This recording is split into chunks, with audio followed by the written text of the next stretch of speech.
अस्सलाम वालेकुम पाकिस्तान, आप देख रहे हैं जीत की सोच में हूं हसैन लियाकत। आज मैच था इंडिया वर्सेस नीदरलैंड्स का और आखिरी ग्रुप मैच था। और आखिरी ग्रुप मैच में ये एक्सपेक्ट किया जा रहा था कि इंडिया शायद बहुत सारी चेंजेस करेगा। ईशान किशन खेलेंगे, फिर अश्विन को शायद मौका मिले, बेंच को इंडिया ट्राई करे। लेकिन इंडिया ने जो कुछ ट्राई करना था वो पिछले 3 साल ट्राई करता रहा। इंडिया ने पूरी की पूरी इंडियन टीम को शफल किया पिछले 3 साल में, लेकिन जब से उनका कॉम्बिनेशन बनाए एशिया कप के बाद वो अपने कॉम्बिनेशन को बिल्कुल हिला नहीं रहे। हार्दिक पांड्या के आउट होने के बाद जब मोहम्मद शामी को टीम में शामिल किया गया तो उसके बाद उनको भी ड्रॉप नहीं किया गया और शामी ने परफॉर्म भी किया।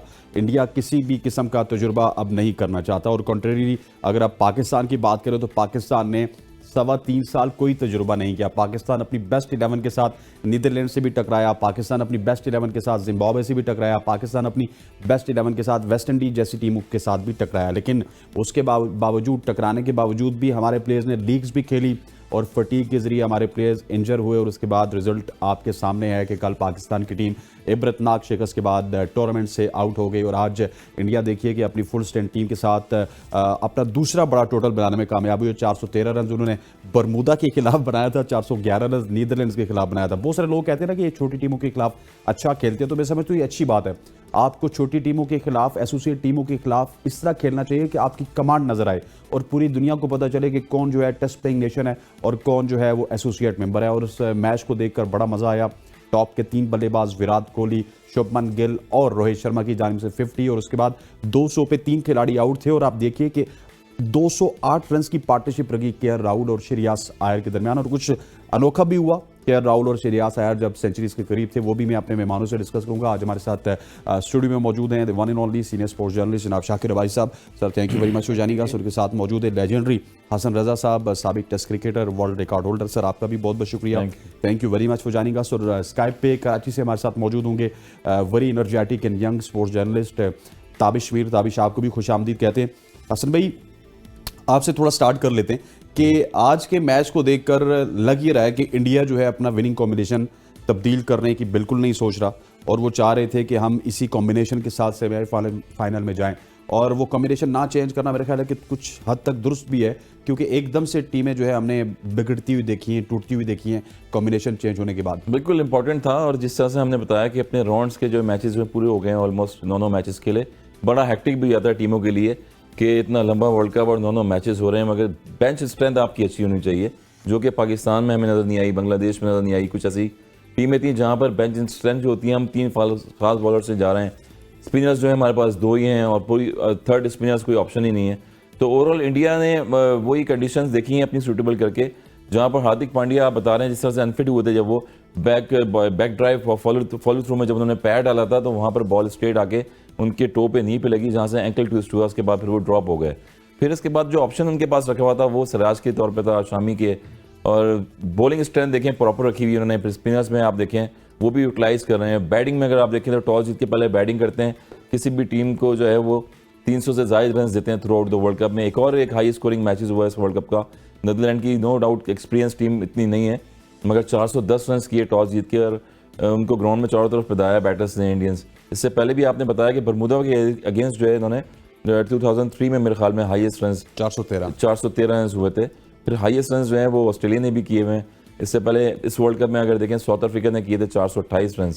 तो ओवरऑल देखें जब पहाड़ जैसा इतना बड़ा स्कोर हो जाता है तो मुश्किल हो जाता है बैटिंग करने के लिए। आपको फिर 2-3 प्लेयर्स बैटर ऐसे थे नीदरलैंड के जो थोड़ा कोशिश कर रहे थे कि क्लोज टू द मैच लेके जाएं, आगे मैच लेके जाएं, लंबे रन जो हैं चेज ना करें, मगर फिर भी 300 तक जाएं। मगर अगेन इंडियन जो कॉम्बिनेशन बना हुआ है वो आउटस्टैंडिंग है, उनके पास ऑप्शन बहुत ज़बरदस्त हैं। अगेन के राहुल जो हैं वो दोबारा फॉर्म में वापस आए।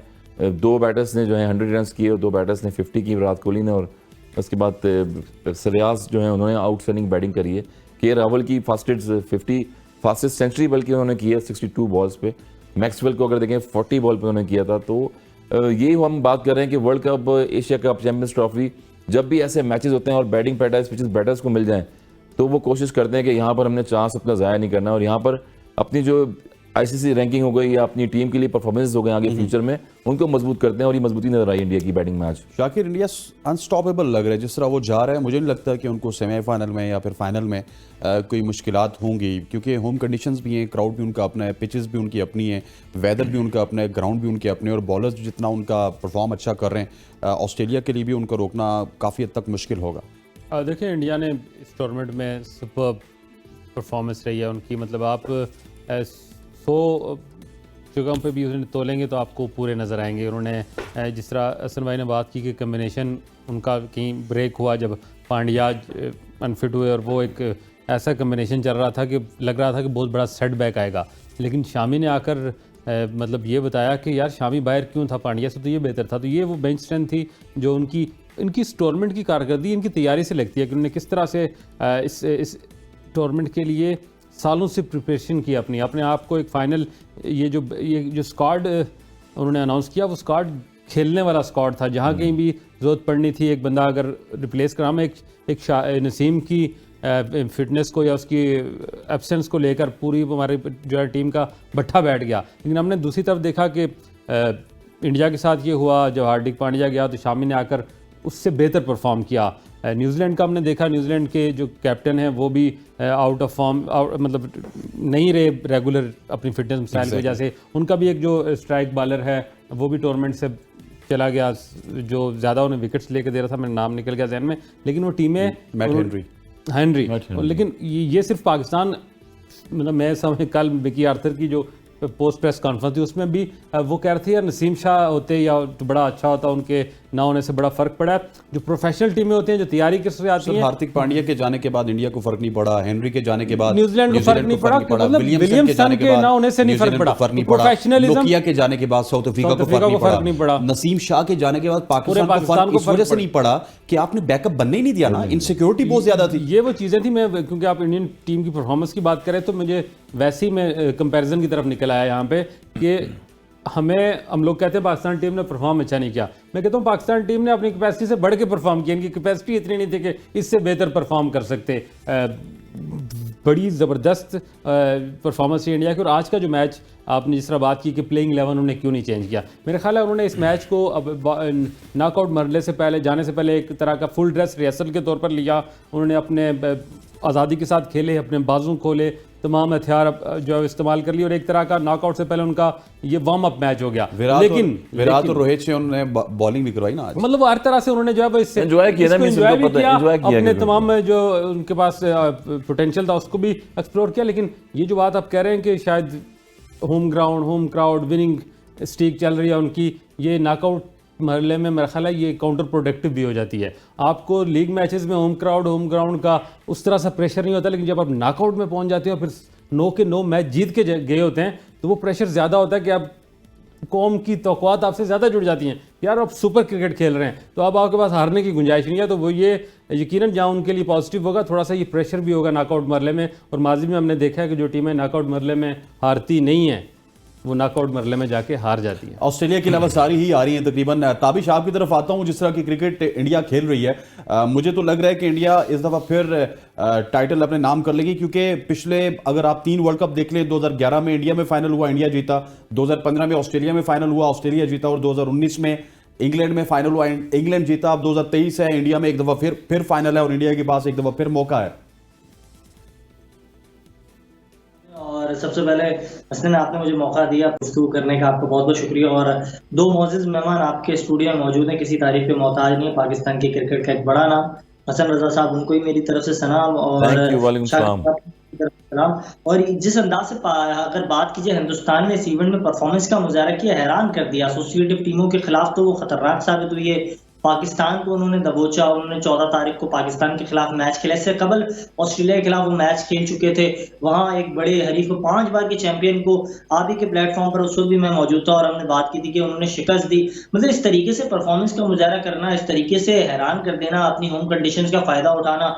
फिर उनके गेंदबाज, जिस हवाले से हसन रजा साहब ने एक की थी, जो दोस्त ममालिक जो उन्हें पसंद भी नहीं आई, उन्होंने एक बात की थी बॉल के हवाले से, तो वो जो देखे ना, वो बॉलिंग किस तरीके से कर रहे हैं, कितनी शानदार बॉलिंग का उन्होंने मुजाहरा किया, विदाउट एनी क्लू इतनी शानदार बॉलिंग का मुजाहरा कर रहे हैं। ऐसा लग रहा है तैयारी के साथ वो आए। ज़हीर अब्बास साहब मेरे साथ प्रोग्राम में मौजूद थे, उन्होंने यही कहा कि ऐसा नहीं लग रहा हमारी टीम तैयारी के साथ गई, ऐसा लग रहा है भारत यात्रा पर गए थे हमारे दोस्त, हमारी टीम के जो खिलाड़ी थे, दोस्तों यारों पर मुश्तमिल, वो शायद भारत यात्रा पर गए थे, यात्रा मुकम्मल हो गई, अब आ रहे हैं, 1-2 दो दोस्तों की शादियां हैं, तो जोड़े भी ले लिए हैं, कपड़े भी ले लिए हैं, बाबर ने भी शेरवानी खरीद ली है। तो अब यहाँ जबरदस्त जो शादियों की तैयारी है वो कर करके टीम आ रही है और वो फिर इस तैयारियों में मसरूफ हो जाएगी और यही चलता रहेगा। यही हमने देखा है, जिसे पिटे 4-5 जुमले बाबर आजम कहते हैं कि हमने आज अच्छा नहीं खेला, अगले मैच में कोशिश करेंगे। अब तो अगला मैच भी नहीं रहा, अब वापस आ रहे हैं। आप पर जाना ये हुआ कि नजम अजीज सेठी साहब जो है, जो कोचेस की दिए थे उन्होंने,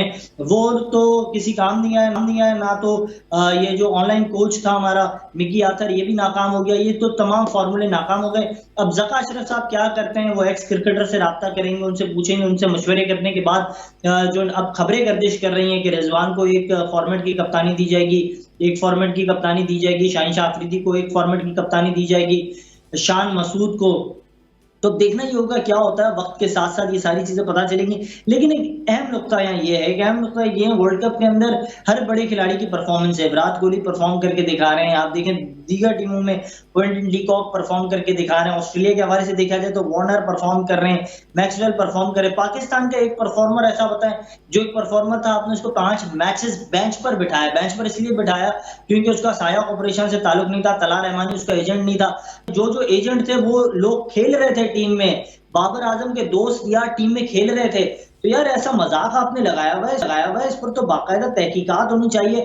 फाइंडिंग फैक्ट कमेटी अगर इंजमाम के खिलाफ बनाई गई है तो दीगर जो खिलाड़ी उनका भी एहतसाब होना चाहिए। हम खामोश कब तक रहेंगे? 3 इवेंट की क़यादत इसने आपके बाबर आजम ने किया। आप देखें वर्ल्ड कप T20 2021, 2022, अब ये वाला वर्ल्ड कप और इससे पहले 2 एशिया कप, 5 बड़े इवेंट एक कप्तान को दिया। अभी तक वो सीख रहे हैं।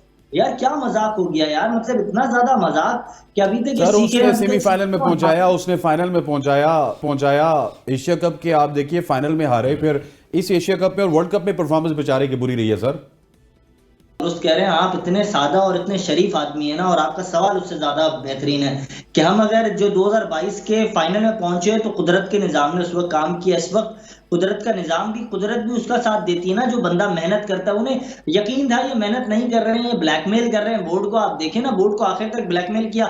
इंजमाम साहब वहां जा सकते हैं, भारत का दौरा वो कर सकते हैं, अपने जो है वन एंड ओनली लविंग जो है भाई के बच्चे को खिलाने के लिए यहाँ पहुंच गए। उन्होंने जो है उनके नंबर को डिस्टर्ब नहीं किया जाए, उन्हें खिलाया जाए, ये जोर उन्होंने डाला। वो सेंट्रल कॉन्ट्रैक्ट के मामलात को लेकर मामलात को हल नहीं करना चाहते थे। 5 माह की तनख्वाह खिलाड़ियों को नहीं मिले। यार व्हाट इज दिस नॉनसेंस। यहाँ पर थोड़ा सा मैच समरी की जानिब वापस जाते हैं। मैंने 1-2 बातें डिस्कस करनी है मैच के हवाले से, फिर वापस से पाकिस्तान के हवाले से तो डिस्कस करना ही है। प्रोड्यूसर साहब जरा मैच समरी दिखा दीजिएगा।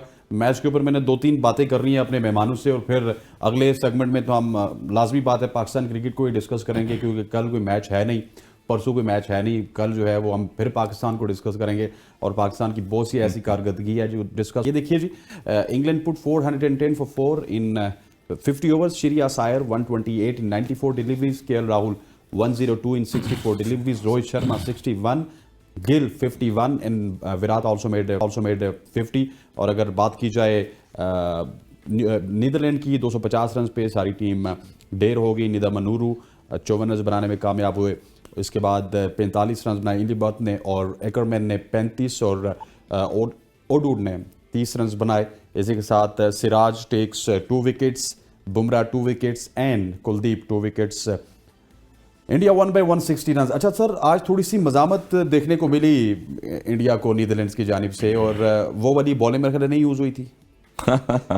यार बॉलों का तो बहुत ज़्यादा डिस्कस हो गया। मुझे क्या पता था कि लोग इतना फोकस मेरे पे करेंगे। देखिए उसके बाद इंडिया भी तो अंडर परफॉर्म करना स्टार्ट हो गया ना सर। देखिए ना, वहाँ पर अभी सिराज को रेस्ट दे दिया। पहले इंडिया 50 पे आउट करता था जी, अब जो है वो इंडिया 150-200 पे आउट करते हैं। उन्होंने भी हमें सीरियस ले रहे हैं। सीरियस ले रहे हैं, इसलिए रेस्ट करवाया है शामी को भी, और फिर वापस फाइनल में देखिएगा दोबारा बॉलें घूमेंगी सही। होम कंडीशन, हाँ होम कंडीशंस, होम ग्राउंड जिस तरह से है आपको पता है, बॉलें तो थ्रू चल रही हैं, फेवरिज्म सारा चल रहा है वहाँ पर। हमने वही बात की थी बॉल के हवाले से कि बॉल की मैन्युफैक्चर हो गई, DRS हो गया, ये चीज़ें चेक कर रहे हैं उसी पे। और जो मिस्टेक हुई है थ्रू आउट आप देख लें क्या चल रही थी वर्ल्ड कप में, दुनिया को पता है ये। ओवरऑल देखें तो कॉम्बिनेशन नो डाउट अच्छा बना हुआ है, अच्छी टीम खेल रही है, उनके बैलेंस बड़ा अच्छा है, उनके पास ग्रास रूट लेवल अच्छा है, उनके पास IPL से प्लेयर बड़े अच्छे प्रोड्यूस हो जाते हैं, वो लॉन्गर क्रिकेट बहुत ज़्यादा खेल रहे हैं, नो डाउट अच्छी क्रिकेट खेल रहे हैं। मगर होम कंडीशंस और फिर एशिया कप खेलते हुए आए, एक और कॉन्फिडेंस को मिला हुआ था सारी टीम को। मगर एसोसिएट टीमें ऐसी हैं, नीदरलैंड की बात कर रहे हैं हम, कि वो इंडिया जैसी टीम के अगेंस्ट, इतनी बड़ी टीम के खिलाफ मेरे ख्याल में मुश्किल टारगेट था ये, और अनएक्सपीरियंस टीम भी है। आज उन्होंने सेकेंड भी किया अपने राउंड का, नीदरलैंड ने पहला मैच से इनका मैच लास्ट मैच था तो ग्राउंड के चक्कर भी लगाए, एक्साइटमेंट थी उनकी कि हम इतनी बड़ी बड़ी टीमों के खिलाफ खेलें यहाँ पर, तो वापस जाके मेरे ख्याल में और वर्क करेंगे तो नेक्स्ट टाइम अच्छी क्रिकेट खेलने को देखने को पाकिस्तानियों को मिलेगी। भी ग्राउंड के चक्कर लगाने चाहते, बिरयानी ज्यादा खाई थी इन्होंने। बिरयानियाँ ज़्यादा खाई थी उन्होंने, बस अब क्या करें, वही ना पूरा पूरा आवा का आवा सारा देखें आप चेंज हुआ है पूरा, हमने कोई स्टडी नहीं बनाई हुई, हम वही बात कर रहे हैं कि बेंच स्ट्रेंथ क्या है आपके पास, तो कुछ नजर नहीं आई हमें, हम कितनी रिप्लेसमेंट लेंगे, थ्रू आउट रिप्लेसमेंट हम सर, सदाब के लेते रहे, एक छोटा सा सवाल हसन अली के शाकिर मैं लेते आपसे रहे। भी करूंगा फिर, क्योंकि हमने पाकिस्तान की तरफ तो जाना ही जाना है ना, हसन भाई भी उधर ही ले गए, ताबिश भी उधर ही ले गए। आप देखिए कि आखिरी 5 ओवर्स में 73 रन बने, और आखिरी 5 ओवर जब स्टार्ट हुए तो ना श्रेयस अय्यर की सेंचुरी हुई थी और ना ही केएल राहुल की, और केएल राहुल की सेंचुरी तो आखिरी ओवर में हुई।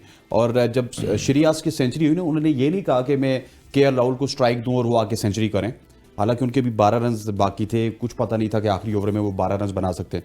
उन्होंने अच्छी खासी धुलाई की उसके बाद, और आखिरी ओवर की 6 गेंदें दी उन्होंने केएल राहुल को कि आप खेलिए, वो भी 2-3 खेल के चले गए, सेंचुरी बना के चले गए। देखिए, जब वर्ल्ड कप आप खेल रहे होते हैं इस लेवल पर, तो वो जो एक सेल्फिश अप्रोच होती है सर सेंचुरी, इसकी नॉर्मली अब बाकी टीमें भी नहीं किया करती, तो हमारी तो करती है। मेरा ख्याल है इतने बड़े इवेंट पे अब नहीं करते, हम भी कुछ थोड़ा बेहतर हो गए हैं उस तरह से, लेकिन ये अच्छी अप्रोच अपॉर्चुनिटी है नहीं जब मिली ना आप सेंचुरी बनाने की। जब आप नहीं तो खेल रहे आपको हो पता चलता और- कि 90 रन जो है ना हम किस तरह बनाते हैं और आगे 100 तक किस तरह पहुंचते हैं। देखें, बैट्समैन पाकिस्तान के जो हैं वो पर्सनल माइलस्टोन की तरफ ज़रूर फोकस रहता है उनका, लेकिन अब क्योंकि आप जैसे लोग, हम जैसे लोग, दुनिया देख रही होती है, तो उसका उनको एक बैकलैश आता है। तो नॉर्मली हमने देखा है कि अब रिसेंट पास्ट में हमने इस तरह की कोई हरकत इस तरह की नहीं देखी कि आप सेंचुरी के पास जा रहे हैं और टीम को नुकसान पहुंचा रहे हैं। 400 रन जब हो जाते हैं ऑलमोस्ट, तो फिर बैटर्स भी रिलैक्स होते हैं। फिर अब नीदरलैंड जैसी टीम के खिलाफ कर रहे हो तो टारगेट उनका जो होता है 400 का, वो अचीव हो गया था।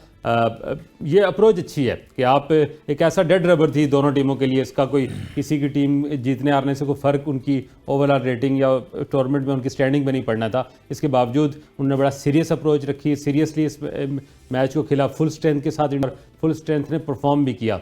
बात वही जो मैं पहले कह रहा हूँ कि नॉकआउट मरले से जाने से पहले उन्होंने एक बार फिर अपने हथियार जो है वो टेस्ट कर लिए कि कोई किसी में कोई कमी तो नहीं है, कोई अनफिट तो नहीं है, कोई आउट ऑफ फॉर्म तो नहीं है, सारी चीज़ें उन्होंने अब परफेक्ट तैयारी होगी उनकी नॉकआउट मरले में जाने से पहले। और मैं ख्याल है शायद कोई मैचेस की जो एक तरतीब थी शायद भी इसीलिए रखी गई थी कि इंडिया को आखिर में एक आध ईजी गो है कि एक वॉकआउट जैसा मैच मिले जिससे वो अच्छी प्रैक्टिस करे। इंडिया ने इस अपॉर्चुनिटी का पूरा फ़ायदा उठाया है। तमाम बैटर्स ने अपने जो है वो एक रिदम जो उन्होंने पकड़ा हुआ था उसको बैटर्स ने बॉलिंग भी करी है, वो भी बता दें, आज बॉलिंग भी करी है, रिलैक्स भी खेल उन्होंने रहे थे। एंजॉय किया, उन्होंने एक तरह का वो जो सारा एक ज़ाहिर उनके लिए टेंस तो था कि अपने मुल्क में खेल रहे हैं, वर्ल्ड कप, कौम की उम्मीदें, सबसे ज़्यादा पैसा उनका बोर्ड लगाता, सबसे ज़्यादा जो है स्पॉन्सरशिप उनके साथ होती। तो क्रिकेट तो अब दुनिया की इंडियन क्रिकेट टीम के इर्द गिर्द घूमती है, ये बात हमें माननी पड़ेगी। Cricket Indian cricket board dominate कर गया, नहीं पूरी दुनिया की अब क्रिकेट देखे ना, आईपीएल में उन्होंने दुनिया को एंगेज कर लिया, सब कुछ शाकिर, यहाँ पर वक्त हुआ चाहता है एक शॉर्ट सी कमर्शियल ब्रेक का। ब्रेक के बाद आते हैं तो फिर इंडियन क्रिकेट के हवाले से भी बात करेंगे, पाकिस्तान क्रिकेट के हवाले से भी बात करेंगे, क्या होगा पाकिस्तान क्रिकेट का फ्यूचर, क्या होगा कप्तान बाबर आजम का फ्यूचर, उनके जितने भी दोस्त हैं उनका future. Stay with us, welcome back to show. अब बात करेंगे पाकिस्तान क्रिकेट टीम के हवाले से, जो कि आधी टीम हमारी एक लम्हे पहुंची है दुबई में, आधी दूसरे लम्हे पहुंची है, और आज सारे ही दुबई में मौजूद हैं, कुछ पाकिस्तान में पहुंचने वाले हैं और कुछ कल तक पहुंच आएंगे। अब इस्तकबाल के लिए शाकिर साहब ने अपनी ट्वीट भी कर दी थी कि इस्तकबाल जो भी टीम का करना चाहता है वो फलाफला एयरपोर्ट पे फलाफला फ्लाइट को जाके देख सकता है, कौमी क्रिकेटर्स का एक शानदार कारकर्दगी पर इस्तकबाल कर सकते हैं। लेकिन अब थोड़ा सा फ्यूचर की जानिब बात करते हैं कि फ्यूचर क्या होगा। और स्ट्रेट अवे मैं चाहूँगा कि कराची चलूँ ताबिश के पास, जिनके पास कराची से भी खबरें मौजूद होती हैं। ताबिश, क्या समझते हैं अब फ्यूचर क्या है बाबर आजम का, फ्यूचर क्या है पाकिस्तान क्रिकेट टीम का, और कौन कौन से ऐसे लोग हैं जो कि आपको खतरात में लग रहे हैं और जो कि अगले 6-7 महीने तक कौमी टीम में शामिल नहीं होंगे जो इस वर्ल्ड कप में शामिल थे? नहीं, बहुत सारे लोग हैं जिनका बिल्कुल आपने दुरुस्त कहा, उनका जो है अब सिलसिला मुकम्मल ख़त्म हो जाएगा। आपने देखा है इमामुल हक की जानिब से जो पुअर परफॉर्मेंस रही, उन्होंने एक अच्छी इनिंग्स खेली, उसे भी अगर बात की जाए तो पाकिस्तान के खिलाफ साबिक टेस्ट क्रिकेटर तनवीर अहमद जो है उन्हें क्रिकेटर मानते ही नहीं है। मैं इमामुल हक की बात कर रहा हूँ, 70 रन की उन्होंने, वो वैसे भी किसी को नहीं मानते तनवीर अहमद। नहीं यार, जिसकी इतनी अच्छी परफॉर्मेंस नहीं, वो तनवीर अहमद, मैं आपको दुरुस्त थोड़ा सा करता चलूँ, वो पहले उनको पर्ची कहते थे, लेकिन उन्होंने बिल्कुल रिकॉर्ड के ऊपर बात है, पिछले दिनों ये भी कहा था कि अगर इमाम की इतनी अच्छी एवरेज है तो मैं अपने अल्फाज को वापस लेता हूँ। पहले ये इंजमाम के कहने पे आए थे, अब ये एज ए परफॉर्मर टीम में मौजूद हैं। बिल्कुल आपने दुरुस्त कहा, लेकिन एक जानिब अगर बात की जाए तो कई ऐसे खिलाड़ी हैं जिनको अब उनकी परफॉर्मेंस की बुनियाद पर ही टीम का हिस्सा बनाया जाएगा। कई ऐसे नाम हैं जो अब गौर किए जा रहे हैं। आप देखिए इस वक्त पाकिस्तान कप जारी है और पाकिस्तान कप में भी जो खिलाड़ी हैं परफॉर्मेंस का मुजाहरा कर रहे हैं। साइम अयूब इस वक्त जो है शानदार परफॉर्मेंस का मुजाहरा कर रहे हैं और जो क्रिकेट लवर्स हैं खासतौर पर पाकिस्तान की डोमेस्टिक जो देख रहे हैं और जो पाकिस्तान की डोमेस्टिक स्ट्रक्चर को बेहतर समझते हैं, उनकी ये जिम्मेदारी बनती है कि आया वो बेहतर इंतखाब करें। हमने यही मुसलसल पिछले 3 साढ़े 3 साल में जो है कुछ ऐसी चीजें देखी जिसके मुतालिक मुसलसल हम निशानदेही कर रहे थे। पहले रोटी गैंग मुतारिफ हुई, वो काफी ज्यादा मुतारिफ दिखाई दी, लेकिन इसके बाद जब उसने दम तोड़ा, खिलाड़ियों की शादी हो गई, सिर्फ बाबर आजम तनहा रह गए, तो इसके बाद तलहा रहमानी का ग्रुप एक्टिव हो गया, इंजमाम साहब एक्टिव हो गए और ये नए मामला आए। अब हम एक और बड़ा इवेंट जो है ना सिर्फ शिकस्त खुर्दा होकर वापस आ रहे हैं, हमने शिकस्त खाई है अफगानिस्तान से। वो अफगानिस्तान जहां हमारे लेजेंड्स खिलाड़ी जाकर सिखाया करते थे, उन्होंने हमें शिकस्त दी और इसके बाद आपने देखा प्रोग्राम बढ़ गया, पता नहीं क्या क्या उन्होंने जो है तंज के नश्तर हम पर बरसाए। ना सिर्फ अफगानिस्तान के जो क्रिकेट शायकीन थे, उन्होंने खिलाड़ियों की जाने से ही काफी मनफी रद्द-ए-अमल सामने आया और ये सिलसिला रहा। तो जिस अंदाज से बाबर आजम मुसलसल कह रहे हैं कि अफगानिस्तान के मैच से हमें बड़ी जो है मार पड़ी है, वो मैच गलत हो गया, तो जनाब आप उससे पहले क्या सो रहे थे? उससे पहले जो मैचेस हुए उसमें आपकी कौन सी शानदार परफॉर्मेंस थी? अगर बाबर आजम ने 4 मैचेस में 50 की है, अच्छा सर, अकेले बाबर आजम तो नहीं कसूरवार ना, आपकी बॉलिंग कसूरवार है, आपकी बैटिंग कसूरवार है, आपके स्पिन डिपार्टमेंट कसूरवार है, अकेले बाबर आजम तो नहीं कसूरवार। दुरुस्त कह रहे हैं, लेकिन चौधरी मोहम्मद ज़का अशरफ साहब भी इस बात की वाज़ेह तौर पर तशरीह कर चुके हैं। असलन आप देखें ना, बाबर आजम ही इन खिलाड़ियों को लेके गए, ये बाबर आजम का इंतखाब था। इंजमाम साहब भी कह रहे हैं बाबर आजम इन खिलाड़ियों को लेकर पुरुमीद थे। आपने देखा था ना जब उन्होंने टीम सेलेक्ट की थी और इंजमाम साहब नाम अनाउंस कर रहे थे, उन्होंने कहा कप्तान का एतमाद है, इसके लिए ये खिलाड़ी टीम का हिस्सा है। कप्तान का एतमाद था तो हसन अली जनरेटर चलाने हिंदुस्तान चले गए। कप्तान का एतमाद था तो सबसे ज्यादा एक्सपेंसिव इस वक्त अगर कोई वर्ल्ड कप में बॉलर है वो हारिस रऊफ है। वो तेज गेंदबाजी कर रहे हैं, लेकिन उनके पास वेरिएशन नहीं है। 4 ओवर के बॉलर लग रहे थे वो, और वो 4 ओवर जो आगाज के थे वो भी वो ढंग से नहीं करा पा रहे थे। आप देखें नायब कप्तान ने कल क्या कहा, उन्होंने कहा कि मेरी इस इवेंट में परफॉर्मेंस बहुत बुरी थी। एशिया कप जब हम शिकस्त खुर्दा होकर हारे तब भी उनका ये बयान था। तो बयान आगे क्या करना चाहिए ताविश, आगे क्या करना चाहिए, सजेशंस क्या है? ये जो अब ये तो तमाम चीजें बोर्ड की सवाबदीद है। बोर्ड को चाहिए कि इसके खिलाफ जो है पोस्टमार्टम होना चाहिए। जो खिलाड़ियों की कारकर्दगी नहीं थी उनको वाज़ेह तौर पर जो उनके खिलाफ कार्रवाई होनी चाहिए। सेंट्रल कॉन्ट्रैक्ट के लिए बोर्ड को ब्लैकमेल किया जाता है, अपने एजेंट्स के जरिए ब्लैकमेल किया जाता है, अपने मैनेजर्स के जरिए ब्लैकमेल किया जाता है। तो बोर्ड टैलेंट को लाए जो ग्रास रूट लेवल पर परफॉर्म करके दिखा रहे हैं, उन्हें टीम का हिस्सा बनाए जिससे बोर्ड ब्लैकमेल ना हो। कितने वक्त तक बोर्ड ब्लैकमेल होगी इन खिलाड़ियों के? आप ठीक हो गया हसन भाई। अब टीम तो हार चुकी है, खिलाड़ी पहुंचना स्टार्ट हो चुके हैं, अब कप्तानी का सवाल एक बहुत बड़ा पैदा हो रहा है। फिर एक कमेटी बन गई जिसमें सजेशन दी गई है कि इन क्रिकेटर्स को बुलाया जाएगा, हफीज़ साहब को वापस बुलाया जाएगा, मिसबाह उल हक हैं, उसके बाद उमर गुल हैं, सईद अजमल हैं, मुश्ताक अहमद हैं, बहुत सारे ऐसे क्रिकेटर्स हैं। मोहसिन हसन खान को इवन इंक्लूड किया गया उस कमेटी में। वो फैसला करेंगे बाबर आजम के फ्यूचर का। इसके ऊपर बड़ी तनकीद हुई रमीज़ हसन राजा साहब की जानिब से कि आप 70 साल के हो गए हैं, खुद चेयरमैन बने हुए हैं, क्रिकेट की अगर समझ नहीं है, आपने क्रिकेटर्स से ही फैसला करवाना है तो क्रिकेट बोर्ड छोड़ दें। कुछ ऐसी तनकीद हुई, कह रहे हैं बाबर को हटाने से कुछ भी नहीं होगा। तो आपका क्या मौक़िफ़ है इसको? देखिए, नंबर 1 टीम रैंकिंग में रह चुकी है और थ्रू आउट यही हमने बताया पहले भी कि 3 से 4 साल ये जो है वो बाबर आजम कैप्टन थे। 19 सेंचुरियाँ अपने कैरियर में किए हैं, उसके बाद 32 से 50s भी किए हैं, सेंचुरियाँ भी करते रहे। थ्रू आउट 10,000 से ज़ायद इनके रन्स ऑलमोस्ट होने वाले हैं, कर भी रहे हैं, मजीद हर फॉर्मेट में क्रिकेट खेल रहे हैं। नो डाउट सिर्फ उनका कसूर नहीं है, इसके अलावा पाकिस्तान क्रिकेट बोर्ड पूरा बोर्ड है, उसकी मैनेजमेंट का भी कसूर है। इसमें जो लोग हैं वो भी इन्वॉल्व थे, जब टीम बना रहे थे तो उनकी मुशावरत भी होती थी। ज़रूरी नहीं है कि आप बाबर आजम पे सारा मलबा डाल रहे हैं। पाकिस्तान के लिए एक प्लेयर खेला है, हार जीत का हिस्सा होती है, मगर मिस्टेक्स को जो है आपको वो ऐसे वर्ल्ड कप में, एशिया कप में जाके नहीं करनी चाहिए, उसकी तैयारियां होनी चाहिए। यही कह रहे हैं जिस तरह दूसरी टीमों ने की हुई थी। तो ओवरऑल देखें तो अब चेयरमैन चेंज हुए थे, फिर सिलेक्शन कमेटी चेंज हुई 3-4 दफ़ा, तो कहीं ना कहीं कन्फ्यूजन नज़र आ रही थी पाकिस्तान क्रिकेट बोर्ड में। मगर अगेन अब वापस ऑस्ट्रेलिया का टूर आएगा, उसके लिए बड़ा टफ टूर होगा वो। उससे पहले आप कैंप लगाएंगे, उससे पहले सबके लिए टफ होता है हसन भाई, सबके लिए टफ होता है। आप कोई अनफिट ना हो जाए प्लेयर्स जो, क्योंकि हमारे दौर में भी यही होता था। मैंने तो सुना है बाबर आजम नहीं जाएंगे। नेवर नो, पता नहीं है, जहाँ जाए अभी आके पता लगेगा क्या करते हैं। मीटिंग होगी इनकी और फिर चेयरमैन साहब किस तरह से डिस्कशन करते हैं। एक्स टेस्ट प्लेयर्स पुराने हैं, उनके लिए भी मुशावरत हो रही है, उनको ढूंढ रहे हैं। मुर्शिद खान वाहिद एक बंदे ऐसे हैं कि जिन्होंने अपने टेन्योर में टेस्ट क्रिकेट में जो है नंबर 1 चैंपियन जो है आईसीसी के रैंकिंग में बनाया था मिसबा जब कैप्टन थे, जब हमारी होम सीरीज दुबई में हो रही थी। तो क्रिकेटर लोग हैं और अंडर 19 लेवल से भी बड़ा काम करते रहे। वो लाइकिंग डिसलाइकिंग को निकालें पाकिस्तान से, अब पाकिस्तान के लिए सोचें, पाकिस्तान के ग्रास रूट लेवल के लिए सोचें। लाइमल आगे क्या सोचें कि अभी 2024 में आगे वर्ल्ड कप भी आ रहा है, अमेरिका में होने जा रहा है। उसके बाद दीगर पाकिस्तान की इतनी क्रिकेट है कि आप प्लेयर जो फॉर्मेट है वो प्लीज़ डिफरेंट कर दें। ये ना हो कि T20 का प्लेयर है, परफॉर्मेंस दे रहा है, अब सैम अय्यूब परफॉर्मेंस तो दे रहा है, मगर उसको ये होगा कि बाद में T20 को 1-2 मैच ना खिला दें कहीं। वो 4 डे में परफॉर्मेंस दे रहा है, ठीक हो गया असल में। उसको 50 ओवर के गेम में खिलाएं, उसको टेस्ट मैच में खिलाएं, ताकि प्लेयर को 4-5 इनिंग्स मिले उसको एग्जीक्यूट करने की अपनी। शाकिर साहब, खबरें ये आ रही हैं कि पीसीबी शायद ये सोच रहा है कि बाबर आजम को फिल वक्त ना हटाया जाए, इनको ऑस्ट्रेलिया भेजा जाए और ऑस्ट्रेलिया में वो टेस्ट में पाकिस्तान क्रिकेट टीम की क़यादत करें और उसके बाद बोर्ड कुछ फैसला करना चाहता है, क्योंकि अभी वो भी बहुत सारी एक लिमिटेशंस हैं कि ज़का अशरफ के पास डे टू डे अफेयर्स का ही इख्तियार है, कोई ज़्यादा लंबे चौड़े वो इख्तियारात उनके पास अभी मौजूद नहीं है कप्तान को चेंज करने के। लेकिन हाल ही में वो इस्तीफ़ा सब कर चुके हैं चीफ सेलेक्टर का, तो कप्तान तो मेरा ख्याल है डे टू डे अफेयर में ही आता है। और मेरा ख्याल है जिस तरह की परफॉर्मेंस रही है बाबर की, मैं एक्सपेक्ट ये कर रहा था कि जहाँ बाबर आजम ने वर्ल्ड कप के दौरान 9 के 9 मैचेस में मेरा ख्याल है कुछ 1-2 50s हैं, एक सेंचुरी भी नहीं है उनकी। 9 मैचेस में से नंबर 1 बैटर हाई है सर, नंबर 1 मतलब 9 मैचेस में से नंबर 1 ODI बैटर एक दफ़ा भी man of the match number नहीं 1 हुआ। जब वर्ल्ड कप के लिए जा रहे थे उस वक्त तो नंबर 1 जी। एक मैन ऑफ द मैच नहीं है, एक सेंचुरी नहीं है, एक मैच विनिंग नॉक नहीं है, तो वो तो मायूस था। मैं ठीक है आपकी परफॉर्मेंस है, लेकिन वर्ल्ड कप में इतनी बुरी परफॉर्मेंस और पाकिस्तान की इस परफॉर्मेंस का 50% मैं समझता हूँ प्लेयर्स की परफॉर्मेंस का कसूर है, 50% अकेला पुअर कैप्टनसी वजह बनी पाकिस्तान की। देखें, मैं बार बार कह रहा हूँ कि हम अफगानिस्तान के खिलाफ कैप्टनसी की वजह से हारे, हम साउथ अफ्रीका के खिलाफ आखिरी विकेट कोई प्लान नहीं था कैप्टन के पास कैसे करना है, कैप्टनसी की वजह से हारे। बांग्लादेश के खिलाफ ने रन रेट बेहतर नहीं किया, पुअर खुद आगे इफ्तिखार को नहीं भेजा।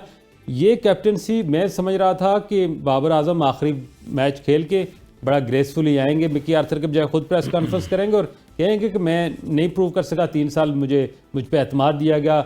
जितना ऑल आउट स्पोर्ट बोर्ड की जानिब से बाबर आजम को मिली, जितना उनको पैम्पर किया गया, प्यार से रखा गया और इस इतने बड़े इवेंट के लिए ऑल आउट उनको कहा गया यार अपनी टीम बनाओ।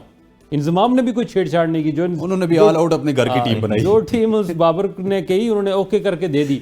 इतनी स्पोर्ट मेरा नहीं ख्याल माजी में, रिसेंट माजी में किसी को सर सरफराज को एक सीरीज के लिए आप कप्तान बनाते थे। इसकी वजह, इसके बावजूद ग्रेसफुल एक स्टेप आउट होता है ना, हो जाता है, क्रिकेट हार जीत होती रहती है। पाकिस्तान को पहली बार सेमीफाइनल से बाहर नहीं, मुसलसल तीसरी बार आउट हुआ है, तो ये कोई बड़ी बात नहीं है। लेकिन आप इस सारी जो एक खिफ़त सी अज़मियत थी उसको मिटा सकते थे। आप बड़ा ग्रेसफुली कहते हैं कि मैं शिकस्त की जिम्मेदारी कबूल करता हूँ, मुझे बड़ा दुख है, कौम से माफ़ी मांगता हूँ और मैं as a captain step down करता हूँ। 2015 में भी हमारी बॉलिंग ने तबाही मचाई थी, उसमें थे वाब रियाज, सोहेल खान, एहसान आदिल।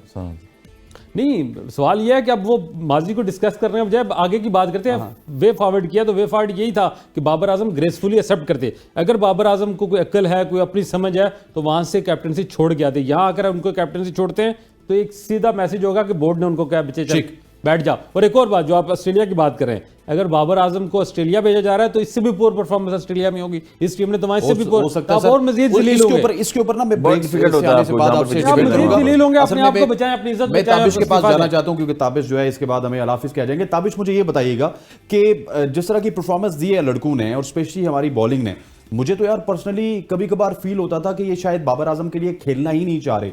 पाकिस्तान के लिए तो आपको पता है पाकिस्तान टीम में कोई खेल नहीं रहा, तो मुझे ये लग रहा था कि बाबर आजम के लिए नहीं खेल रहे और किसी तरह चाह रहे हैं कि बुरी परफॉर्मेंस आए और बाबर आजम कप्तानी से बाहर हों।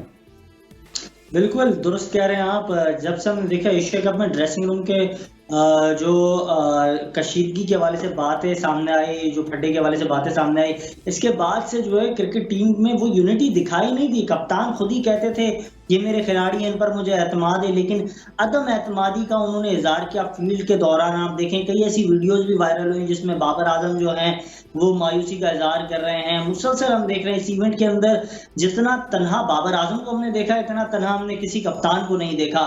लेकिन बाबर आजम जिन खिलाड़ियों पर एतमाद कर रहे हैं, यही खिलाड़ी चौधरी मोहम्मद जका अशरफ साहब जो इन्हीं में से एक को कप्तान भी बना देंगे बाबर आजम की छुट्टी करने के फौरन बाद। और आप देखेंगे कि अब लॉबियां बाकायदा काम कर रही हैं, शाहीन शाह अफरीदी के लिए काम कर रही हैं, मोहम्मद रिजवान के लिए काम कर रही हैं, और सारी दुआएं सब हर खिलाड़ी की कबूल होने वाली है। और देखें बाबर आजम जो है वो उनको वाज़ेह तौर पर उनके वालिद साहब की जानिब से भी कॉल है, उन्होंने भी आजम सिद्दीकी साहब ने भी कहा कि अब बेहतर ये है कि तुम बतौर कप्तान इस्तीफा दे दो। ये खबरें भी गर्दिश कर रही हैं, लेकिन इसके बाद भी बाबर आजम बदजिद हैं।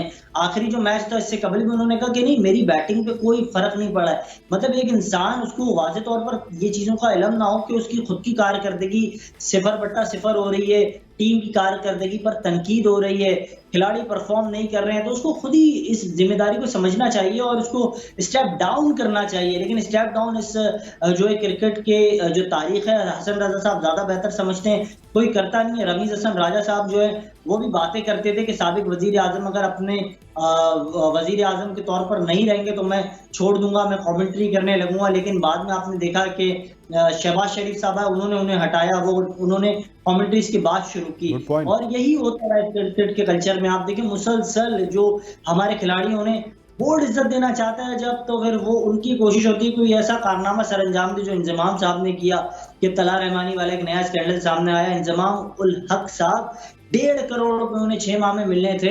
ऐसी क्या वजह थी कि फाइंडिंग फैक्ट कमेटी बनाई और उन्होंने फौरन इस्तीफा दे दिया, एक निजी टीवी चैनल पर बीपर दिया, और इसके बाद वो उन्होंने कहा कि बस मैं अपने ओहदे पर काम नहीं करना चाहता। तो इसका मतलब ऐसी कोई तो बात है ना, दाल में कुछ तो काला है या फिर पूरी दाल ही काली है। ठीक हो गया ताबिश, दाल में कुछ तो काला है या फिर पूरी दाल ही काली है। कराची से हमारे साथ मौजूद थे ताबिश, आपका बहुत बहुत शुक्रिया, thank you very much for joining अस। आपने अपने कीमती वक्त से हमें और ख़वातीन वज़ात यहाँ पर वक्त हुआ चाहता है एक शॉर्ट सी कमर्शियल ब्रेक का। वापस आएंगे तो अपने जो पैनलिस्ट हैं उनसे गपशप करेंगे और उनसे पूछेंगे कुछ और अंदर की बातें। Stay with us, welcome back to show. और अब बात करेंगे हम पाकिस्तान क्रिकेट टीम में जो तब्दीलियां होनी थी और उन तब्दीलियों के हवाले से हर लम्हे नई खबर आ रही है, हर घंटे नई खबर आ रही है। और मेरा ख्याल है कि जब तक बाबर आजम इन कंपनी पाकिस्तान में लैंड करेंगे तब तक आपको ये खबरें नज़र आएंगी। जब तक वो मीटिंग होनी है पीसीबी की तब तक ये खबरें आपको नज़र आएंगी। और जो मेरे तक इत्तलात पहुंची है वो यही है कि शायद बाबर आजम को ऑस्ट्रेलियन सीरीज़ के लिए रिटेन किया जाए, क्योंकि बोर्ड को ये खदशा है कि ऑस्ट्रेलिया में अब अपनी 48-50 साल की तारीख में कभी नहीं जीत सके, तो अभी किसी को कप्तान बनाएंगे तो एक बैकलैश आ जाएगा उसके ऊपर, लिहाजा ऑस्ट्रेलिया में बाबर आजम के साथ जाया जाए। कैसी हिकमत अमली है ये पूछते हैं अब हसन भाई से। हसन भाई, ऑस्ट्रेलिया में लेट सपोज अगर बोर्ड जिस तरह सोच रहा है कि बैकलैश आ जाएगा, किसी नए को कप्तान बनाया तो उसके ऊपर भी प्रेशर आ जाएगा, क्योंकि मीडिया है, मीडिया बोलता तो है। लेकिन अब अगर लेट सपोज ऑस्ट्रेलिया में जाके बाबर ने ना बहुत सारे ऐसे काम किए जो इससे पहले नहीं हुए। T20 में इंडिया को हराया, फिर न्यूजीलैंड को काफी मेरे ख्याल 12-13 साल बाद शिकस्त दी, इसी तरह ऑस्ट्रेलिया को ODI में हराया। तो वो ऑस्ट्रेलिया को अगर टेस्ट में हरा गया तो क्या फिर एक बार फिर उनको एक जिंदगी मिल जाएगी?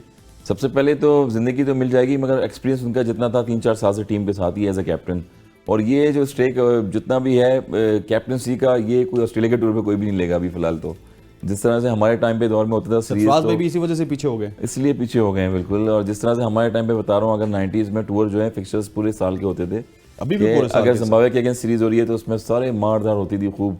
उसके बाद पता लग जाता था कि आइटनरी में कि अब ये ऑस्ट्रेलिया टूर जा रही है टीम और ये फिर न्यूजीलैंड जा रही है, तो वहाँ से कुछ बैकअप हो जाते थे और रिलैक्स करते थे कि यार टीम में हमें खेलना है, तो वापस आके दोबारा फिर यंगस्टर को चांस देते थे वहाँ पर, क्या हो तुम परफॉर्म करो, अगर हो गया तो ठीक है, नहीं हुआ तो फिर गायब हो जाओ।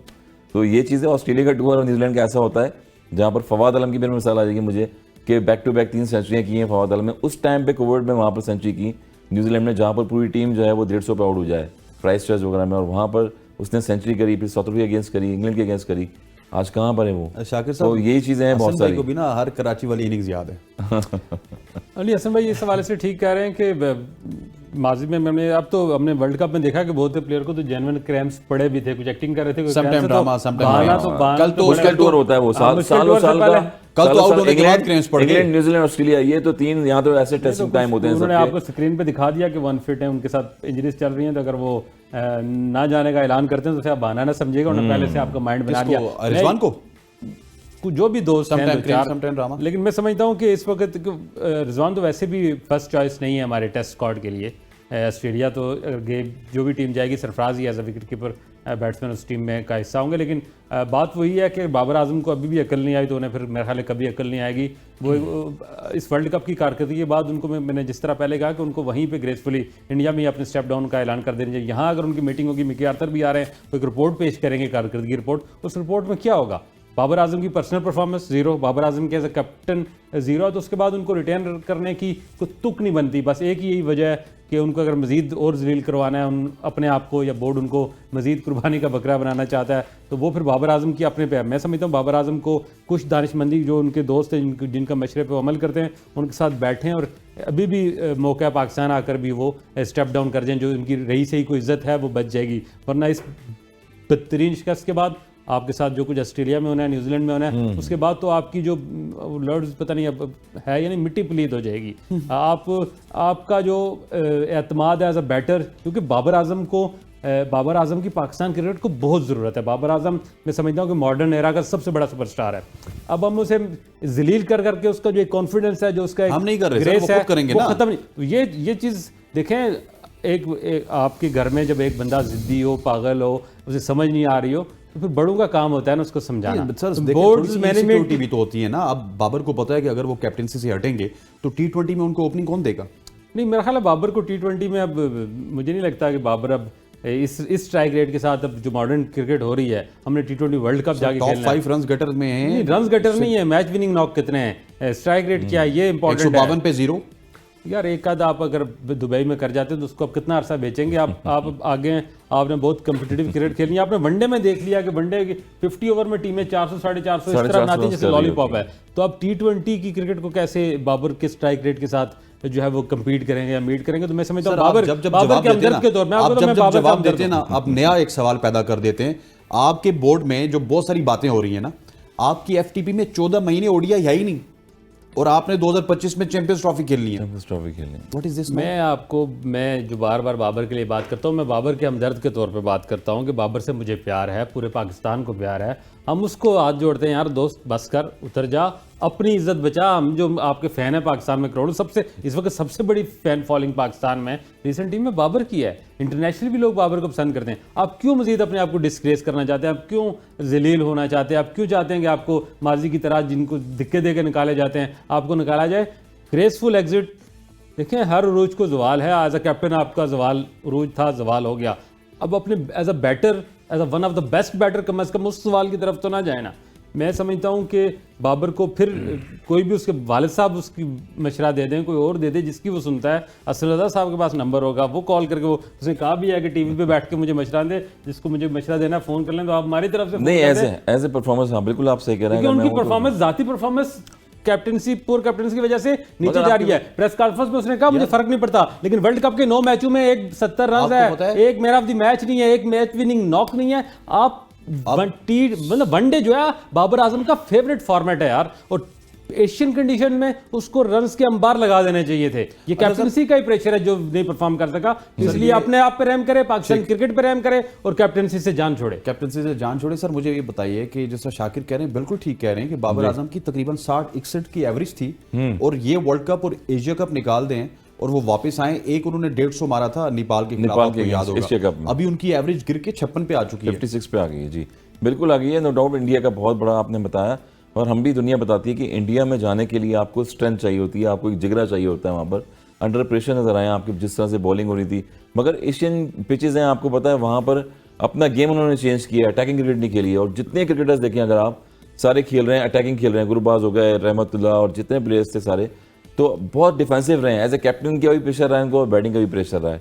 तो ओवरऑल देखें तो वापस एक हफ्ते बाद दोबारा पाकिस्तान टीम का कैंप लग रहा है, 2 दिन बाद अभी आ रहे हैं वापस, तो पता लग जाएगा लाइमल बोर्ड क्या इकदाम लेता है। फॉर्मर टेस्ट क्रिकेटर हैं, उनको लेके आके मुशावरत करेंगे। और दोबारा अभी एक टफ टूर है, फिर आपकी जो है PSL शुरू हो जाएगी, दोबारा फ्रेंचाइज लीग शुरू हुई है। उसकी ड्राफ्टिंग के लिए जो है गर्दिश में है कि प्लेयर्स जो है पिकिंग करने हैं।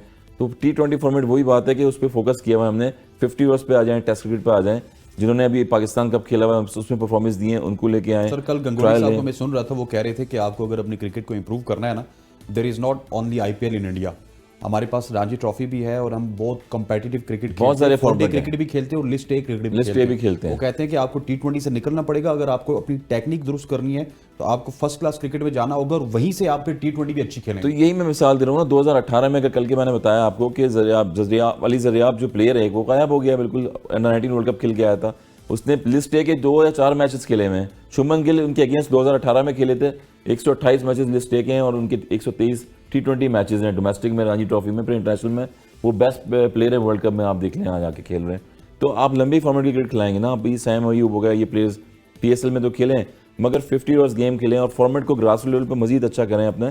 T20 और फ्रेंचाइज से टीमें नहीं चलती हैं, प्लेयर प्रोड्यूस नहीं होते हैं। 6 रीजन आपने बनाई हुई हैं जब से डिपार्टमेंट बंद हुए हैं, वो 6 प्लेयर जो पाकिस्तान से ड्रॉप होता है वही प्लेयर यहाँ डोमेस्टिक में खेल रहे हैं। आप डोमेस्टिक को और भी वही देख रहे इसके हैं, आपने बाद कायम ट्रॉफी को फॉलो किया, आपको वेब फॉरवर्ड भी देना, आप साबिक टेस्ट क्रिकेटर, क्या देखते हैं कि पाकिस्तान क्रिकेट बोर्ड को कौन सा वो टैलेंट आपके जहन में फिगर टिप्स पे जो आ रहा है, ये 2-3 बॉलर हैं, ये 2 बैटर, इनको ट्राई करें, इनको टीम में लाएं, कोई ऐसा सिस्टम में कोई खराबी हो तो वो बता दें, सिस्टम में कोई खराबी है तो वो बता दें। सिस्टम में तो खराबी रही है, अरशद इकबाल हैं थ्रू आउट और बहुत सारे प्लेयर हैं, अभी अनफिट तो एहसानुल्लाह कहाँ गया, अरशद इकबाल तो सर सिस्टम में है ना, सिस्टम में है, ही इज इन सिस्टम, वो फर्स्ट क्लास खेल रहे हैं, first class Ilyas first class खेल रहे हैं, मीर हमजा फर्स्ट क्लास खेल रहे हैं, हसनैन का पता नहीं कहाँ गया, हसनैन भी सिस्टम में ही है, इंजरी है। हम ये है। कहते हैं कि सिस्टम में कुछ खराबी है, अगर वो डिफाइन करना चाहिए आप। खराबी ये है कि कोचेज जो आए हैं हमारे पैनल पे वो बार बार एशिया कप से पहले भी, पहले यूनुस खान आए हुए थे, उसके बाद यूसुफ भाई आए, उसके बाद इंजीब भाई आए, सिलेक्टर आ गए, वही कोई मॉडर्न क्रिकेट के मॉडर्न लोग लेके आए हैं जो उनको सिखाएं। इंजी तो सबसे बड़े मॉडर्न है, और जिनको लाते हैं उनको टाइम दे दें, जिस जमाने में टाइम दें, अभी कोच को 1 महीने 2 हफ्ते कोच आता है, उसको जो है वो प्लेयर्स के नाम याद नहीं होते, बाहर वाले कोच नया आ जाता है, नहीं बाहर वाले, उसको जल होना, उसके कंपेटिबिलिटी हिस्ट्री मैच करना। 2022 में उनका श्रीलंका के कोच थे वो, 2019 के वर्ल्ड कप में हमारे साथ थे, इंग्लैंड के जब लंका प्रीमियर लीग में एक लीग के कोच थे और फ्रेंचाइज के कोच थे, जेफ लॉसन को आप लेके आ गए वहां से, फिर उससे पहले श्रीलंका के साथ थे, फिर हमारे साथ थे, वो सारे उनके जिन रिकॉर्ड टीमों के आपने नाम गिनाए हैं, डर्बी शायर में सेकंड डिवीजन खेल रहे हैं अपनी टीम को और आगे, जिन टीमों के आपने नाम गिनाए सब ने यही परफॉर्मेंस दिया जो पाकिस्तान ने दिया। Exactly. तो मिकी आर्थर का भी फार्मूला जो है वो चल नहीं रहा, इसलिए इसलिए चल रहा है, उसको नाम ही नहीं पता ना। मुझे याद आ गया फिर कि बॉब वुडमर जब पाकिस्तान टीम में आए थे, उन्होंने पाकिस्तान टीम के रीजन से मैच कराना शुरू कर दिए थे और वहाँ से स्लॉट निकाली थी पूरी, जहाँ से बड़े बड़े प्लेयर जो प्रोड्यूस हुए और पाकिस्तान टीम में खेले आके। उसके बाद फिर रीजन के जब मैचेस जब भी होते हैं तो पाकिस्तान टीम हारना शुरू हो गई, इनसे कॉम्पिटिटिव क्रिकेट हो गई, टेस्ट प्लेयर भी खेल रहा था, वनडे प्लेयर भी खेल रहा था। उन्होंने बताया डोमेस्टिक में कौन कौन प्लेयर क्या परफॉर्मेंस दे रहा है, उनको वहाँ पर खिला के फिर प्रोड्यूस किया और पाकिस्तान टीम में सारे खेले। ए टीम में लिस्ट ए के प्लेयर 50 ओवर के 3 डे के वो निकाल के लेके आए और फिर वो पाकिस्तान 2004-5 में हम सीरीज जीते इंग्लैंड की। ये वही सीरीज जो 17 साल बाद पाकिस्तान को हरा के गई है इंग्लैंड की टीम, 500 रन एक दिन में पिंडी में किए हैं, और वही टीम जो है हमने 17 साल में शुएब अख्तर, शबीर अहमद, दुरान नवीद ऐसे बॉलर, मोहम्मद समी जैसे बॉलर्स थे, क्योंकि हम लॉन्गर क्रिकेट खेले थे। लिस्ट ए के हमारे 5-5, 6-6 मैच होते थे, एक कैंपिंग होती थी हमारी 3 महीने 4 महीने की, जहां पर प्लेयर की रोटेशन होती रहती थी, उनको मैचेस खिलाते थे। सर मुझे एक और सवाल भी करने देना सर, आप उधर ही फंस गए। मुझे ये बताएं कि बाबर आजम के ऊपर तो मैं भी चढ़ाई कर रहा हूँ, आप भी चढ़ाई कर रहे हैं, जो नए कप्तान है सुना है कि वो शाहीन शाह अफरीदी होंगे। शाहीन शाह अफरीदी ने कौन से इतने तीर मारे हैं वर्ल्ड कप में, एशिया कप में, मुझे ये बता दीजिएगा। और वो इंजरी प्रॉन है, उनको हर 6-4-2 महीने बाद इंजरी हो जाती है। आपको लॉन्ग टर्म सोचना चाहिए, ना कि आप 1-2 महीने के लिए सिर्फ कप्तानी का लेबल लगाने के लिए कि साबिक कप्तान शाहीन शाह अफरीदी मीडिया से गुफ्तगू कर रहे हैं। मेरा ख्याल है शाहीन शाह अफरीदी कोई वाइस चॉइस नहीं होगी, लेकिन अगर शाहीन शाह अफरीदी कैप्टन बनना चाहते हैं तो उनको कोई रोक नहीं सकता। इस वक्त जो शाहिद अफरीदी की वज़ीर-ए-आज़म पाकिस्तान से मुलाकातें हुई हैं, शाहिद अफरीदी की ज़का अशरफ के साथ मुलाकात हुई। Shahid Afridi recent cricket history में पाकिस्तान की सबसे बड़ा लॉबर है, लॉबिंग उस पर ख़त्म है। अगर वो चाहे कि शाहीन शाह अफरीदी कैप्टन बनाना उसकी ख्वाहिश है, शाहिद अफरीदी क्रिकेट समझता है, उसका भी फ्यूचर शाहीन शाह उसका दामाद है, उससे जुड़ा हुआ है। अगर वो उसको चाहता है कि ख़राब करना है तो बना ले उसको कैप्टन, लेकिन मेरा ख्याल है कि कह रहे हैं कि बड़ी सख्ती से लगे हुए हैं। मैंने कहा ना कि अगर शाहिद अफरीदी शाहीन को कैप्टन बनाना चाहता है तो दुनिया की कोई ताकत उसको रोक नहीं सकती। बनाना चाहते इस वक्त जो ये पक्की खबर आपको दे रहा हूं, वो उस वक्त वज़ीर-ए-आज़म काकड़ उसके हाथ में है, ज़का अशरफ तो वैसे ही गिली विकेट पे खेल रहा है, उसके भी इधर के भी, तो वो तो कहीं से भी साया तलाश कर रहे हैं उनका। लेकिन मैं समझता हूँ कि जो कुछ बाबर आजम के साथ हुआ कैप्टन बना के, हमारे पास 2 ही सुपरस्टार हैं इस वक्त ना, बाबर आजम, मेरा नहीं ख्याल कि रोज़ रोज़ बाबर आजम पैदा होंगे पाकिस्तान में। शाहीन शाह अफरीदी भी बड़े अरसे बाद हमें एक बहुत क्लास का बॉलर मिला। इस वर्ल्ड कप में टीम की कारकर्दगी बहुत बुरी रही, लेकिन शाहीन फिर भी 19-20 विकेटें ले गए, अच्छी मतलब टॉप के बॉलर्स में खड़े हैं। अब शाहीन शाह अफरीदी पर जो एक परफॉर्म कर रहा है, पहले बाबर कर रहा था, इस पर डाल के इसको खजाया किया, अब शाहीन को ये जो है वो एक भारी पग पहनाना चाहते हैं जिसका वजन वो उठा नहीं सकता, तो उसकी परफॉर्मेंस नहीं होगी तो पाकिस्तान क्रिकेट का नुकसान होगा। शाहीन शाह बहुत ही ख्वाहिश है कैप्टन लिखवाना, तो T20 फॉर्मेट की हद तक चले, हमको थोड़ा सा गुंजाइश पैदा कर देते हैं उनके लिए। लेकिन मैं समझता हूँ एक संजीदा, लॉन्ग टर्म, फिट, ज़्यादा सेंसिबल क्रिकेट अप्रोच होनी चाहिए हमारे कैप्टन की, और शाहीन मेरे नज़दीक उस पर पूरा नहीं उतरता। ठीक है, आप फ्रेंचाइज क्रिकेट के कैप्टन हैं। शाहीन के ऊपर ना शायद अफरीदी तो शायद लॉबी कर भी रहे हों या ना भी कर रहे हों, जो खबर आई है शायद कर रहे हैं, फिर ऊपर से लाहौर कलंदर भी तो पीछे पूरी सपोर्ट कर रही है ना उनको। देखिए सपोर्ट करिए, ज़्यादा पता है आपकी टॉप क्रिकेट जो है फ्रेंचाइज है, फ्रेंचाइज क्रिकेट में आपने एज ए कैप्टन रहे, आपने जिताई है फ्रेंचाइज को। डोमेस्टिक में जितनी भी कायम ट्रॉफी में कप्तान वहाँ पर सरफराज जो है वो जिताया जा रहा है, कोई पूछने वाला नहीं है, कोई बताने वाला नहीं है कब आएगा। सरफराज पे आपको जाना पड़ेगा, हाँ, बिल्कुल टेस्ट जाना पड़ेगा, कैप्टनसी आपको सरफराज को देनी पड़ेगी। जब आप खुद कहते हैं कि सरफराज हमारा फर्स्ट चॉइस, आपकी प्रेस रिलीज आई थी जिसमें उनको उनका जो अपग्रेड किया गया था इसमें बी कैटेगरी में, बी कैटेगरी, तो उसमें लिखा था कि Pakistan first choice test wicket keeper Sarfaraz Ahmed को हमने अपग्रेड किया। तो जब सरफराज आपकी टेस्ट की चॉइस है, सरफराज को टेस्ट की आप कैप्टनसी दे दें, उसमें ठहरा हुआ है, वो आपको टीम बिल्ड करके दे देगा। आप साल 2 साल। अच्छा, कौन होना चाहिए ओडीआई और T20 में, कौन होना चाहिए मुझे आप मैं टेस्ट के लिए तो मैं सरफराज के हक में हूँ। ओडीआई में, ओडीआई और T20 में इस वक्त मुझे लगता है कि Rizwan is a better option. अच्छा, इमाद वसीम के भी नाम चल रहे हैं यार। इमाद वसीम आएगा तो ये जो ग्रुप ऑफ प्लेयर है ना, वो उनके साथ एडजस्ट नहीं करेगा, फिर वो एक नई क्लैश शुरू हो जाएगी। असल में आप क्या कहेंगे इस हवाले टेस्ट टीम में तो सरफराज नो डाउट बिल्कुल, और वनडे में मेरे ख्याल में रिजवान का ऑप्शन हो सकता है, क्योंकि बिहाइंड द स्टंप्स रहते हैं। T20 में, T20 में भी रिजवान का ऑप्शन हो सकता है, वाइट बॉल का कैप्टन अलग, अगर ये दोनों ऑप्शन नहीं हुए तो फिर शान मसूद जो है जिस तरह से गर्दिश फिर कराची पहुंच गया। हसन भाई आपका बहुत बहुत मैं कराची नहीं पहुंचा हूं क्योंकि मेरे साथ खेलते हैं डिपार्टमेंट में भी। थैंक यू वेरी मच, मैंने पूरा डिपार्टमेंट लाया, पंजाब का भी, कराची का, सारे लोग मेरे साथ खेले हैं। Thank you very much for joining अस। शाकिर भाई आपका भी बहुत बहुत शुक्रिया। ख्वातीन हज़रात, आज के प्रोग्राम का वक्त खत्म हुआ चाहता है, इंशाल्लाह कल मुलाकात करेंगे, लेकिन उससे पहले हम आपको बता देते हैं कि कौन है हमारा फोरकास्ट का विनर। ये हम भूल गए थे, हमारे पास नाम पहुंच चुका है, क्योंकि अब कल मैच नहीं है तो हम वो इस वजह से भूल गए थे, तो मुझे 1 मिनट लगेगा। मैं नाम मेरे पास आया, बट टीम ने मेरी भेजा हुआ है। Anas Abbasi all the way from Abbottabad. Anas, आपको बहुत बहुत मुबारक हो, फोरकास्ट की जानिब से आपको गिफ्ट टाइम पर पहुंचा दिया जाएगा। आप भी ABN और डेली औसाफ की जानिब से ये जो सवालात का सिलसिला है, इस पर शिरकत कर सकते हैं फाइनल तक और गिफ्ट टाइम पर जीत सकते हैं। मुझे और मेरी प्रोडक्शन टीम को इजाज़त दीजिए।